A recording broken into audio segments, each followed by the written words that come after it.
first light at Chateau Ponsac. First day. I've only got one rod set up because Chloe's still asleep in the van and I forgot to get all my stuff out at the back of it, and I don't really want to wake her up at this time in the morning. Yeah, I think I might just leave that. I'm here for a week anyway, so plenty of time. Yeah, it's a beautiful little place, to be fair. It's a little 4-acre lake at the top here, and then there's a little stream that goes down and connects to the there's a bigger lake down there. You can just about see it through the trees. And there's old Sid the Scarecrow over there, trying to keep the cormorants at bay. Alright, Sid? Yeah, and we got here late last night. Yeah, there's a fair few fish moving along this bank here, just opposite this bush. Yeah, Dave, the bailiff, he's a nice bloke. He's basically explained to me, yeah, there's fish up to 60 pound in here. There's grass carp to about 40, commons to about 50.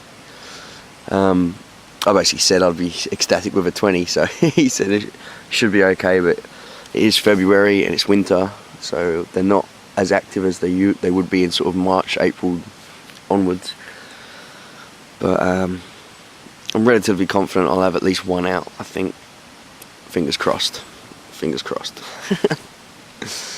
But as always, it's a good challenge for me, so let's see how we go. I will be in contact.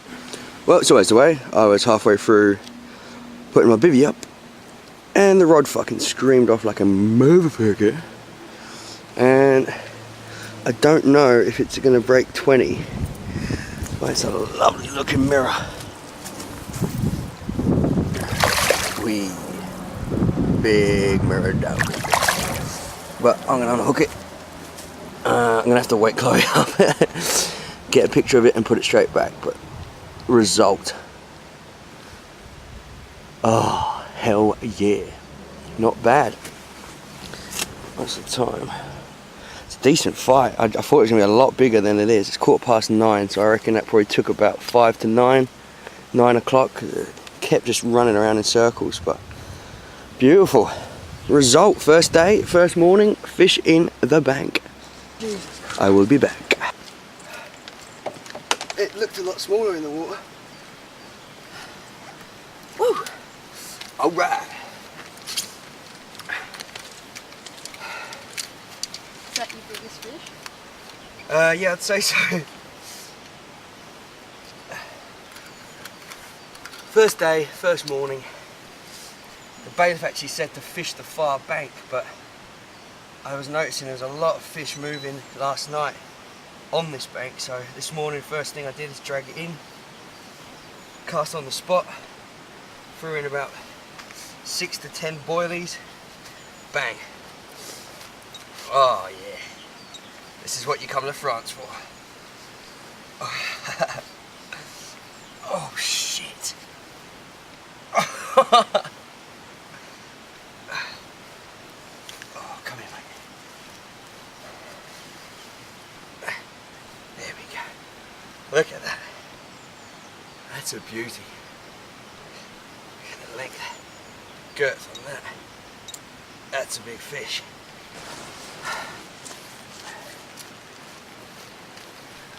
$22.8.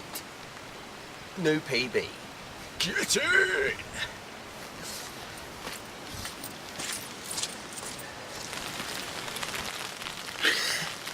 Welcome to In the Bivvy with Joe. It's pissing down rain, which is typical. You'd get that, but it's me. It's always going to happen. But I've got the other rod out. Chloe managed to wake up and take a few pictures for me of that first fish, so that's good. Coming at 22.8, so that's not bad. It's probably my PB, to be fair, so good start. First day, first morning, it was about 9 o'clock, 9:15. I think, what's the time now? Quarter to 11. I haven't had anything since, but I've literally only just cast the second rod out. I haven't really been a bit skittish trying to get my bivvy up, set up and all that, but confidence is high, so that's always a good thing. So yeah, hopefully we'll have something soon. yeah. I'm in France, bitch.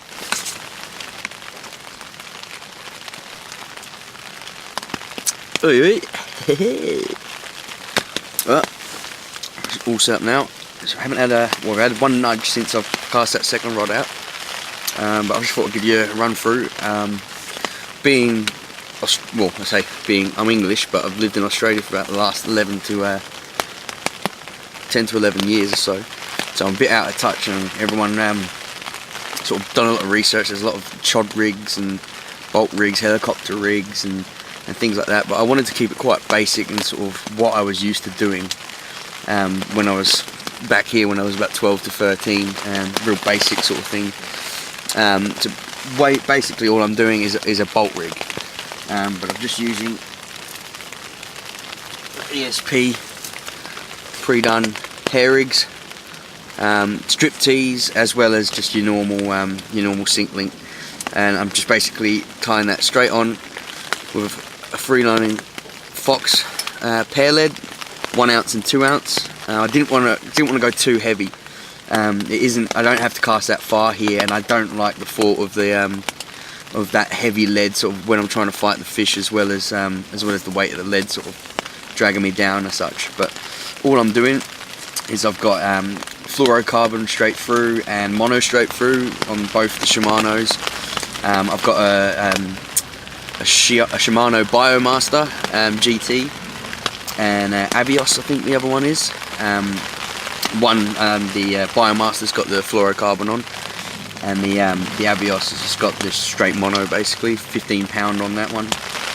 And so basically all I'm doing is putting on that as a free running lead, tying straight onto the hair rig, and then just putting a very lightly squeezed on split shot, and I mean lightly, just because obviously if I do crack off, I don't want to tether a fish up. Yeah, basically it's just a safety thing. I've got a minimal amount of gear. Most of it is still 11 years old. I picked it up from my uncle, and it literally hasn't been touched since I left, which is quite cool. It's a bit sort of bit nostalgia sort of thing, seeing all the old gear again. But yeah, no, it doesn't seem to be doing too badly for the amount of bites and sort of bleeps, and the one run I had last night that I did lose. I mean, I've had 2 runs, I've hooked 1, lost 1, so it's not bad really. For bait wise, I'm using both halibut, where is it? There we go, halibut, 16mm halibuts. These guys are the Berkeley's buzzbait. To be fair, I haven't actually started using these yet, but I'm here for a week, so I will eventually start using them. Mixing up, again, this is a bit old school. I know most people just stick with the straight PVA bags, which I have got and I am using. But I'm just mixing up a bit of this as well. It's Colt carp mix. Basically, it was all the tackle shop had in Dover, so I don't know a hell of a lot about it, but we'll see what we can do with it. And I just mixed in with some bit of sweet corn, casters, and a couple of maggots in there as well, just to make it a bit different. On the ones I've actually caught with are these, which are the Legends. The Legends boilies, and they're basically a berry mix. They've got hemp in them. I'll grab a couple out. Hang on.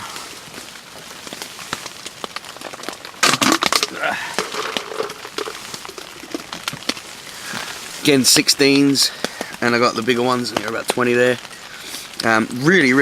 Really pungent strawberry smell. You can see all the hemps and the bits of seeds and particles in them. So they're a pretty good. They're a pretty good boilie, to be fair. I mean, I've never used them before. I got given them from someone else who'd come to France before. Simon, well done, mate. Yeah, no, they seem to be really well, working really well. So hoping we'll have a few more fish, but let's see what happens. And last night there was a lot of fish moving around this bank. But the bailiff Dave told me to fish the far bank, and I only fished 1 rod because we got here and it was dark, so I didn't have enough time to set both of them up. And the whole time I was sort of, I want to reel this in, I want to reel this in, but I didn't want to scare any fish that were off that far bank. But no, it should be good. Should be good. I'm hoping. I've already got my PB of 20. Well, it was 23.8 with the in the net, and the net weighs a pound, so 22.8. So hopefully, as the days go on towards the end of the week, I'll keep notching up that PB, so that'd be brilliant. But yeah, real basic stuff. I'm not using choddies or helicopters or anything really complicated as such. I mean, I know Danny Fairbrass and the like won't like me saying that, but I don't think you need it. The wind's blowing into my bank, which is always good for any kind of fishing. And I'm just basically just presenting it straight, smack bang on the bottom. Obviously, as the weather changes and the week goes on, I may change it. Like I said last night, there was a lot of crashing and thrashing around on the surface, so I mean, I've still got a bit of bread and things like that, and I wouldn't mind going real old school, just with straight through to a hook and see what I can do with a slowly floating bit of bread coming down. But at the moment, I'm not going to change anything. I'm going to keep as is and hope for the best. So keep tuned.